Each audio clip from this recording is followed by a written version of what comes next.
Ele escapou da morte, construiu um império e se tornou o rosto da garra americana. Mas por trás do olhar frio de Clint Eastwood, existe uma história de vida mais estranha que a ficção. Ele sobreviveu a um acidente de avião e nadou em águas infestadas de tubarões. Manteve famílias inteiras escondidas do público por décadas. E a verdade, ele pode nem saber quantos filhos realmente tem. Da fama inesperada a romances secretos e quase desaparecimentos que geraram rumores de morte, este não é o cowboy certinho que você pensa conhecer.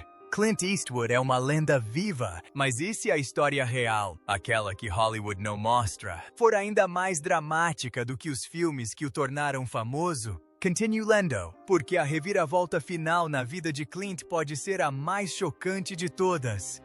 Clint Eastwood não apenas veio ao mundo, ele fez uma entrada triunfal. Nascido em 31 de maio de 1930, no Hospital Street, Francis, em São Francisco, o recém-nascido pesava impressionantes 5 quilos. As enfermeiras ficaram estupefatas. Deram-lhe o apelido de Sansão, em homenagem ao guerreiro bíblico, um sinal precoce de que Clint não seria uma pessoa comum, mas a força por si só não tornaria a vida fácil. Seus pais, Clinton Sr. e Ruth Eastwood, vinham de uma família da classe trabalhadora, com raízes que remontavam à Inglaterra, Escócia, Holanda e até mesmo a um passageiro do Mayflower. No entanto, quando Clint nasceu, o sonho americano estava desmoronando. A Grande Depressão deixou milhões de pessoas em situação precária, e os Eastwoods não foram exceção. O pai de Clint lutava para manter o emprego, mudando constantemente de trabalho. Primeiro como vendedor, depois como operário de fábrica e até mesmo, por um breve período, como detetive em São Francisco. Para onde quer que a oportunidade os chamasse, eles a seguiam. O resultado? Clint passou seus primeiros anos em constante movimento, nunca ficando em uma cidade tempo suficiente para criar raízes. São Francisco, Sacramento, Reading, Spokane e depois de volta à Califórnia. As mudanças não eram apenas inconvenientes, eram desorientadoras. Clint nunca teve a chance de se estabelecer, de fazer amizades duradouras ou de se sentir verdadeiramente em casa. Essa instabilidade constante o moldaria. Ele se tornou reservado, observador e durão, características que mais tarde se tornariam sua marca registrada nas telas. Mas essas experiências foram forjadas na sobrevivência da vida real, não em roteiros de Hollywood. Em 1940, a maré finalmente virou. Os Eastwoods se estabeleceram em Piedmont, um subúrbio de classe alta na região da Baía de São Francisco, onde seu pai conseguiu um emprego estável na Georgia Pacific Company.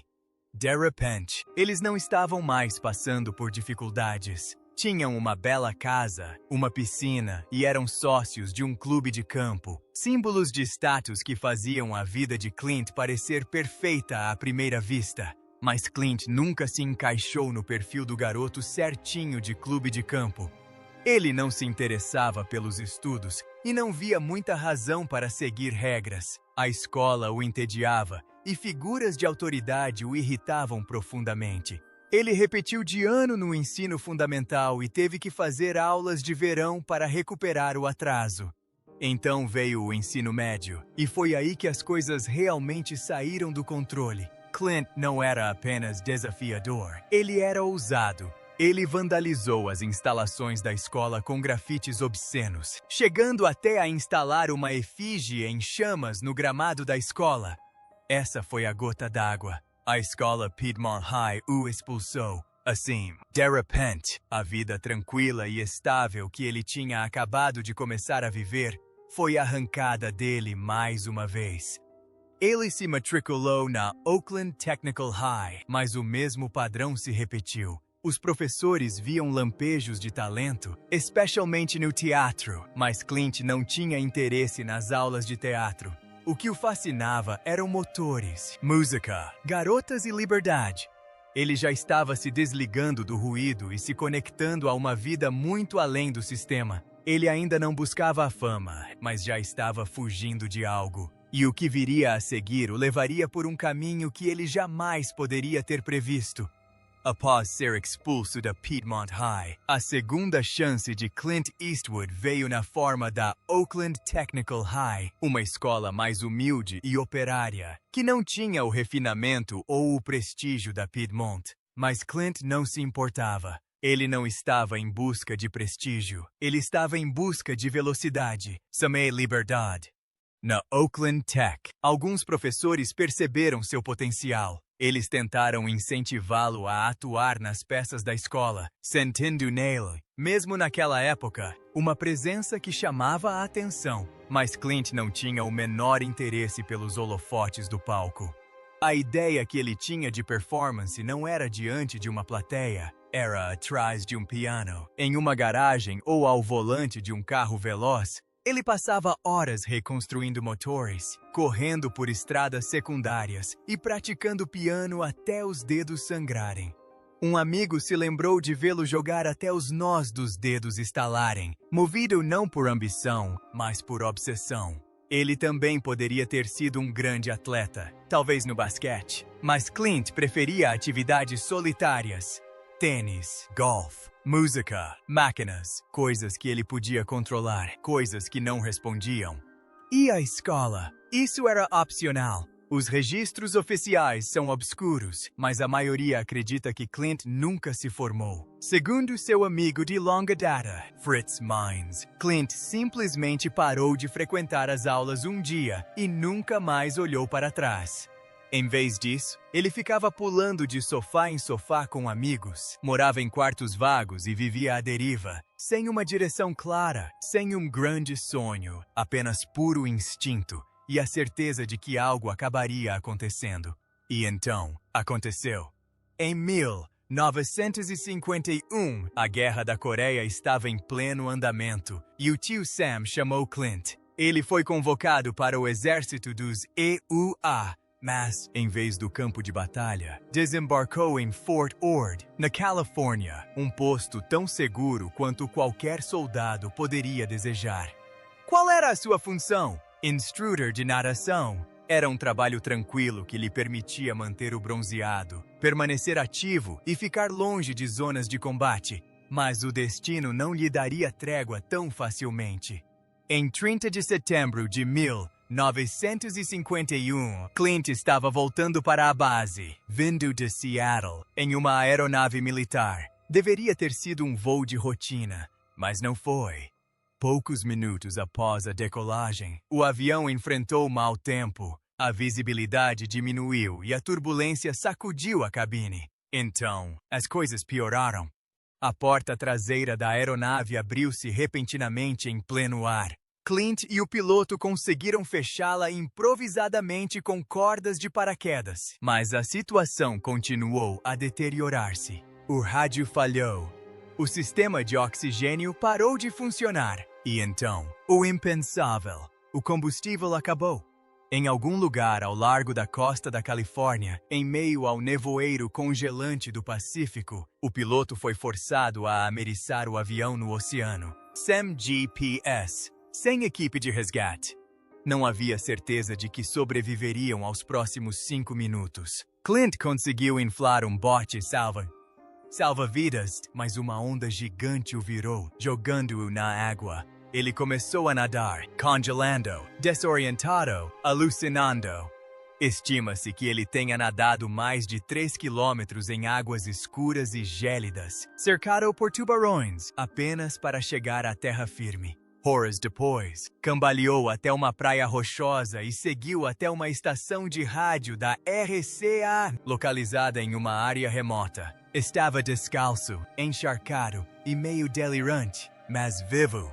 O piloto também, aquele momento, quase se afogando, quase desaparecendo no mar, nunca o abandonou. Anos depois, quando estrelou em Fuga de Alcatraz, os críticos elogiaram o realismo de suas cenas na Baía Gelada. O que eles não sabiam? Ele já havia sobrevivido a algo muito pior, mas a parte mais inacreditável, aquela nem seria a última vez que Clint Eastwood escaparia da morte. Depois de mal sobreviver a um acidente de avião, a maioria das pessoas diminuiria o ritmo. Clint Eastwood fez o oposto. De volta à terra firme, ele voltou a fazer bicos só para pagar as contas, cortando árvores no Oregon, abastecendo carros, tocando piano ragtime em bares de Oakland. Em certo momento, ele estava trabalhando em uma fábrica de celulose. Não foram exatamente começos glamurosos, mas aquela garra crua de trabalhador, isso o acompanhou para sempre. Então aconteceu aquele tipo de oportunidade que você não pode planejar. Um amigo convidou Clint para uma festa em Malibu, onde uma assistente de elenco estava procurando novos rostos. Eles viram algo em Clint, alto, marcante, com aquela intensidade silenciosa. Em pouco tempo, ele conseguiu uma reunião com a Universal e fechou um contrato. Mas atuar? Essa parte veio depois. Primeiro, ele foi escalado como um figurante de luxo, apenas um figurante de fundo com queixo quadrado e olhar penetrante. Em 1959, depois de passar por alguns papéis esquecíveis, Clint conseguiu seu primeiro grande papel, Rowdy Yates, no programa de TV Rawhide. O programa foi um sucesso. De repente, Clint estava em todas as salas de estar da América. Mas não foi Rawhide que o tornou uma estrela. Nem de longe. Esse momento aconteceu a milhares de quilômetros de distância, na Itália. O diretor Sergio Leone estava criando um faroeste realista e reinventado, e precisava de alguém que parecesse perigoso sem dizer uma palavra. Clint era perfeito. Um punhado de dólares, seguido de mais alguns dólares. Mas e o bom, o mau e o feio? Apresentou ao mundo o homem sem nome. O anti-herói com olhar vesgo. Fala arrastada e dedo no gatilho mais rápido. Esses não eram apenas filmes de faroeste. Eram uma revolução. Eastwood passou de ator coadjuvante a ícone global, sem nunca realmente mudar quem ele era. Mas, assim que se tornou uma estrela, seus filmes estavam prestes a tomar um rumo mais sombrio e perigoso. E a realidade logo se mostraria mais próxima do que qualquer um esperava. Na década de 1970, Clint Eastwood não era mais apenas um cowboy. Ele era um sistema de justiça ambulante. Dirty Harry. Ele interpretou o inspetor Harry Callahan, um policial de São Francisco que não seguia as regras e não se desculpava por isso. O papel foi um sucesso, um fenômeno cultural estrondoso. De repente, Eastwood não era apenas uma estrela. Ele era um símbolo de dureza, de vingança, do americano que resolvia os problemas, não importando o custo. Os críticos consideraram perigoso. Os fãs não se cansavam. Clint estava reescrevendo as regras do cinema. A tragédia se insinuava nos bastidores. Durante as filmagens de A Ascensão de Eiger, em 1975, a equipe de Clint precisava de tomadas finais para uma perigosa sequência de escalada. Dois alpinistas experientes, David Knowles e Mike Hoover, foram contratados. As imagens foram capturadas, o trabalho parecia concluído. Então, o desastre. Um deslizamento de rochas ocorreu sem aviso prévio. Knowles foi atingido e morreu instantaneamente. Hoover ficou gravemente ferido. A cena foi horrível. E ficou ainda pior por causa deste fato arrepiante. Aquele momento exato havia sido encenado em frente às câmeras apenas alguns dias antes. Agora era real. Clint ficou arrasado. Ele quase cancelou todo o filme por causa da culpa. Mas sua equipe o convenceu a terminar o filme, para honrar a vida e a obra do homem que perderam. Não era a primeira vez que Eastwood saía ileso de um desastre. Mas desta vez, não se tratava apenas de sobrevivência. Tratava-se de responsabilidade. E esse peso permaneceu com ele.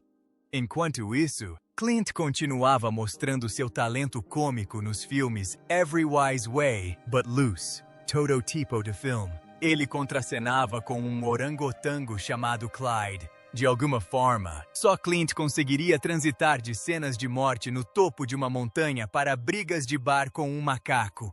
E ainda assim, manter a plateia. Mas por trás da ação e das risadas, algo estava mudando. Seus personagens estavam ficando mais sombrios, mais complexo, menos à prova de balas. E o que veio a seguir não foi apenas uma mudança de tom. Foi um acerto de contas. Um que forçaria Clint a confrontar não apenas os vilões na tela, mas também seus próprios demônios. No final dos anos 80, Clint Eastwood não era mais apenas um astro de ação. Ele estava se tornando algo mais perigoso, introspectivo. Os caras durões que ele interpretava ainda andavam armados, mas agora eles também carregavam cicatrizes emocionais. Firefox. Ele era um piloto de caça atormentado pelo transtorno de estresse pós-traumático. Tightrope. Um detetive assombrado não apenas por um assassino, mas também por sua própria escuridão. Seus personagens começaram a cometer erros, a demonstrar arrependimento, a sofrer não apenas fisicamente, mas também psicologicamente. E por trás das câmeras, Clint estava evoluindo ainda mais rápido. Ele começou a dirigir com um foco mais preciso, deixando de lado o glamour de Hollywood em prol de uma narrativa mais crua.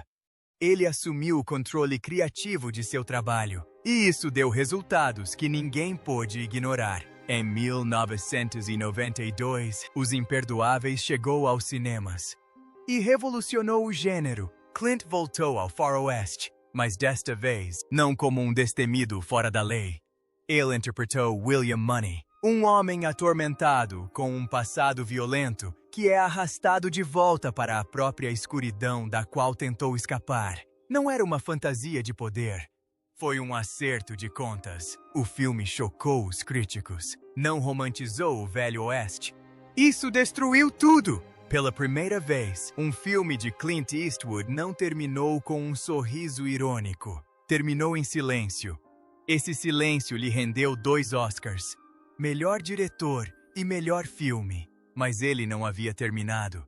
Em Menina de Ouro, 2004, Clint Eastwood interpretou um treinador de boxe exausto, guardando uma fortaleza de dor emocional. O filme tomou um rumo devastador, abordando temas como perda, lealdade e o tipo de sofrimento que Hollywood geralmente evita.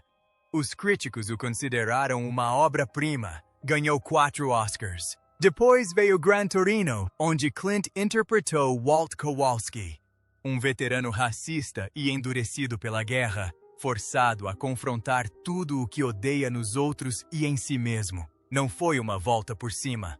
Foi um tiro de advertência de um homem que não tinha mais nada a provar, mas tudo a dizer. Até os títulos pareciam mais pesados. Mystic River, Cartas de Iwo Jima, A Troca. Esses não eram filmes para assistir comendo pipoca.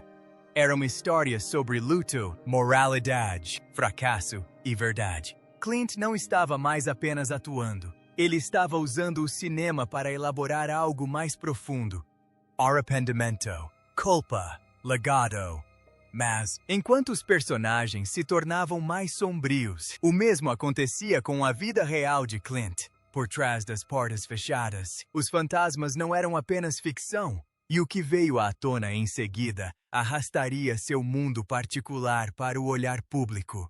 Clint Eastwood construiu sua carreira interpretando homens que não seguiam as regras, e fora das telas, esse padrão o acompanhou até mesmo em casa. Ele se casou com sua primeira esposa, Maggie Johnson, em 1953. Teoria parecia o início de uma vida americana tranquila e convencional. Mas, em poucos meses, Clint já estava tendo casos extraconjugais, alguns breves, outros que mudaram sua vida para sempre. E, fiel ao estilo de Eastwood, as consequências foram escondidas por décadas. O primeiro segredo? Uma filha chamada Lori Murray, fruto de um caso extraconjugal durante seus primeiros anos em Hollywood. Ela foi discretamente colocada para adoção, sem que Clint sequer soubesse. Por quase 30 anos, ela viveu sem saber quem era seu pai biológico. Então, na década de 1990, ela contratou um detetive particular, descobriu a verdade e entrou em contato com ele. Para sua surpresa, Clint a acolheu. Mas a grande questão permanece. Ele realmente não sabia? Ou optou por não procurar? Não seria a última vez que uma criança escondida emergiria da sombra de Clint Eastwood. Enquanto ainda era casado com Maggie, Clint iniciou um relacionamento de 14 anos com a dublê Roxanne Tunis. Desse relacionamento nasceu outra filha, Kimber Eastwood. Inicialmente, Clint negou a paternidade. Mais tarde, ele admitiu. E Kimber? Ela falou abertamente sobre o turbilhão emocional de crescer como a filha secreta de Clint, chegando até a implorar publicamente por um relacionamento mais próximo com ele. Conforme mais segredos vieram à tona, mais filhos também apareceram. Ao final das contas, Eastwood confirmou ter tido 8 filhos com 6 mulheres diferentes, um número que surpreendeu até mesmo os fãs de longa data quando o quadro completo veio à tona. Um dos capítulos mais explosivos envolveu a atriz Sandra Locke. Ela e Clint se conheceram em 1972 no set de filmagem de The Outlaw Josie Wales e, apesar de ambos estarem em outros relacionamentos, a química foi instantânea. Eles foram morar juntos e, por uma década, pareceu uma parceria sólida. Mas, a portas fechadas, Locke descreveu algo muito mais sombrio. Em um amargo processo judicial que abalou os tabloides no final dos anos 80, ela acusou Clint de coagi-la a fazer múltiplos abortos, manipular sua carreira e construir secretamente uma segunda vida com outras mulheres durante o relacionamento. Ela entrou com um processo por fraude e pensão alimentícia e ganhou um acordo, embora mais tarde tenha alegado que o acordo incluía promessas não cumpridas. E enquanto esse drama se desenrolava publicamente, Clint já havia tido mais 2 filhos, Scott e Catherine, com a comissária de bordo Jaslyn Reeves. Esse relacionamento foi mantido completamente fora dos holofotes. As certidões de nascimento foram registradas com o pai desconhecido, anos depois. Quando a verdade veio à tona, o caso voltou a ser notícia. Scott Eastwood, agora um ator consagrado, falou abertamente sobre o vínculo incomum entre eles.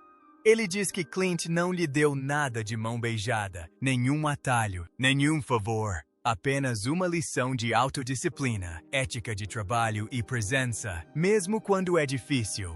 O próximo relacionamento sério de Clint foi com a atriz Frances Fisher. Eles tiveram uma filha, Francesca, e compartilhavam o que parecia ser um vínculo mais suave e estável. Mas, novamente, não durou. Então veio Dina Ruiz, uma apresentadora de TV 35 anos mais jovem que ele. Eles se casaram em 1996 e parecia que Clint finalmente havia se estabilizado. Tiveram uma filha, Morgan. Mas quando Dinah concordou em participar de um reality show, as rachaduras começaram a aparecer. Clint, sempre extremamente reservado, detestava a exposição. O casamento desmoronou e terminou em 2013. Desde então, Clint encontrou uma companhia tranquila com a recepcionista de restaurante Christina Sandra, um relacionamento que mantém notavelmente discreto. Sem tabloids, sem manchetes, apenas a tranquilidade e a estabilidade que ele parece ter buscado por toda a vida. E, apesar de tudo, Clint conseguiu um feito quase impossível: manter sua família complexa e unida praticamente intacta.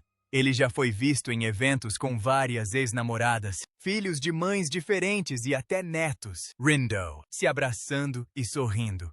Não é a história perfeita que Hollywood adora, mas é a história que Clint Eastwood viveu. E o que aconteceu depois mostrou ao mundo que, mesmo na velhice, ele ainda tinha um último ato para realizar. Enquanto Hollywood acompanhava cada romance e sucesso de bilheteria de sua vida, Clint Eastwood construía silenciosamente um império, um filme de cada vez. Para o público, ele era o anti-herói durão com um atirador implacável. Mas, nos bastidores, Clint fazia movimentos de poder de alto nível que a maioria das pessoas jamais imaginaria. Não em estúdios de cinema, mas no mercado imobiliário.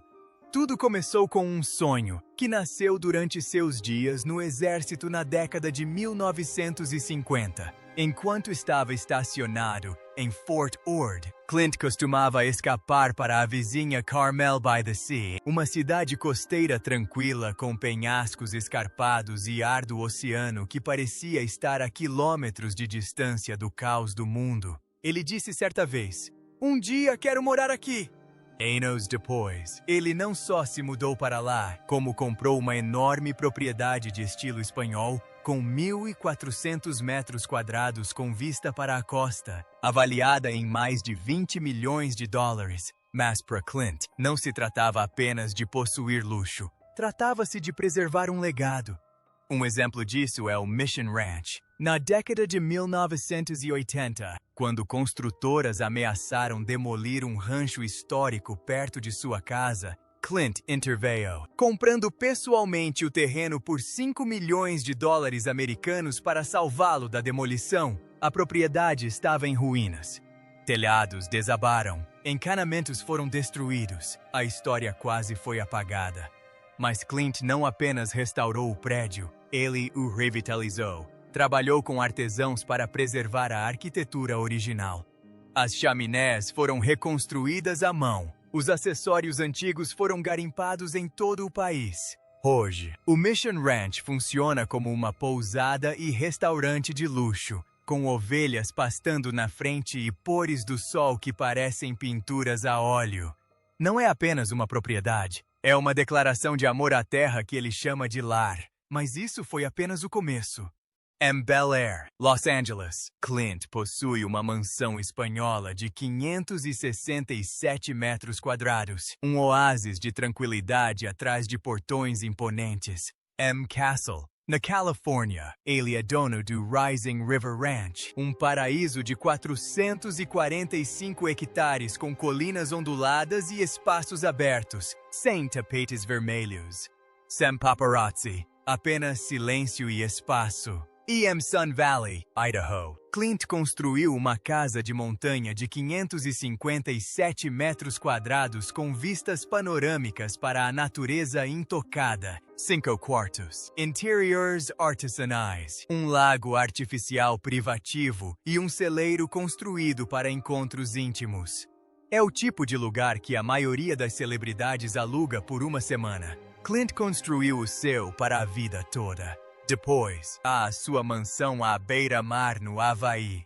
É um lugar onde Clint pode se refugiar, surfar as ondas da manhã e desaparecer completamente dos holofotes. Mas talvez seu projeto mais ousado seja o Tahama Golf Club, um extenso empreendimento de 809 hectares nos arredores de Carmel. Não apenas um campo de golfe, mas um santuário exclusivo para membros, projetado para fundir natureza, arte e arquitetura.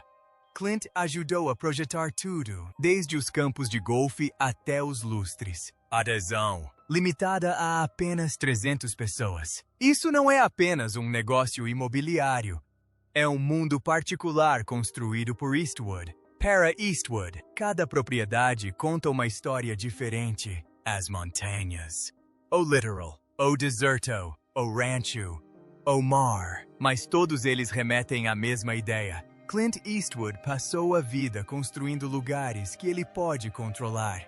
Espaços tranquilos, privados e atemporais onde nenhum roteiro pode mudar o final. E enquanto o mundo especulava sobre sua saúde, seu futuro e seu legado, Clint Eastwood já escrevia seu próximo capítulo por trás das câmeras. E por trás dos portões do império, ninguém previu sua chegada. Em Hollywood, o silêncio é raro. E quando alguém como Clint Eastwood desaparece dos olhos do público, os rumores não apenas começam. Eles explodem. Por mais de 450 dias, Clint Eastwood não foi visto em público. Sem entrevistas, sem aparições em eventos. Nem mesmo uma partida de golfe. Para um homem que antes era onipresente, parecia que ele havia desaparecido. Os rumores começaram a se espalhar. Ele estava bem? Algo tinha acontecido? Pior, Clint Eastwood tinha falecido? As especulações atingiram o auge em 2023, quando até mesmo seu filho. Os tabloides entraram em polvorosa. Os fãs entraram em pânico. Alguns até começaram a publicar homenagens, convencidos de que o silêncio de Eastwood significava que o fim havia chegado silenciosamente. E então, ele reapareceu. Em abril de 2024, Clint Eastwood foi fotografado em um evento de conservação ambiental organizado por ninguém menos que Jane Goodall, em sua cidade natal, Carmel by the Sea. Ele não estava frágil. Ele não estava se escondendo. Estava sorrindo, com o cabelo mais comprido, uma barba branca cheia e com uma aparência de quem ainda tinha o controle da situação. Foi a volta por cima que ninguém esperava. Semanas depois, ele foi visto no set de Horror Número 2, um thriller jurídico que dirigiu aos 94 anos. A história acompanha um homem que descobre que pode ser responsável pelo crime que foi escolhido para julgar. Clint Eastwood sombrio, psicológico e clássico, mas desta vez, por trás das câmeras, onde ele se mostra ainda mais poderoso. Fotos do set na Geórgia mostram Eastwood totalmente concentrado, dando instruções a atores como Nicholas Hoult e Toni Collette, inspirando respeito com sua serena atenção. Sam Bengala, sem cadeira de rodas, apenas presença. Nos bastidores, Clint atribui sua saúde a algo simples: disciplina. Ele segue uma dieta com baixo teor de gordura e alto teor de proteína, controla o colesterol e caminha diariamente. E ainda pratica musculação, uma rotina que começou há décadas e passou para o filho, Scott. Esse estilo de vida é mais do que saúde. É um seguro para o legado, porque Clint Eastwood não quer apenas viver mais. Ele quer trabalhar por mais tempo. Pense de forma mais incisiva, direta e profunda. E quando finalmente se afastar das câmeras, ele quer que seja em seus próprios termos. Mas a verdadeira questão não é por quanto tempo Clint Eastwood continuará. É exatamente isso que ele ainda está tentando dizer. A história de Clint Eastwood não é apenas a história de uma estrela de cinema. É a jornada de um homem que nunca parou de evoluir, mesmo quando o mundo implorava para que ele permanecesse o mesmo.